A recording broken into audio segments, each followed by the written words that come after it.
Hey guys, this is the story of Queen Esther. This story throughout the whole week is going to be found in Esther chapter 2 and then all the way to chapter 8 ending in verse 17. All right, so Queen Esther. Once there was a beautiful girl named Queen Esther. She was one of God's people, a Jew. Esther's parents had died, and she lived with her cousin Mordecai.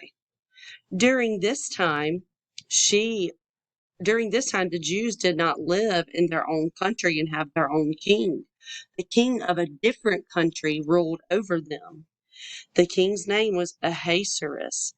The king wanted to have the most beautiful girl in the land.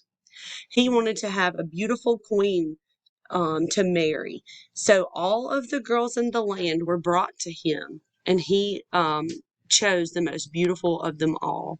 So when the king saw how beautiful Esther was, when it was her turn to come before him, he immediately wanted her to be his queen. And so the king married Esther and made her his queen. And we're going to find out what happens while she's queen.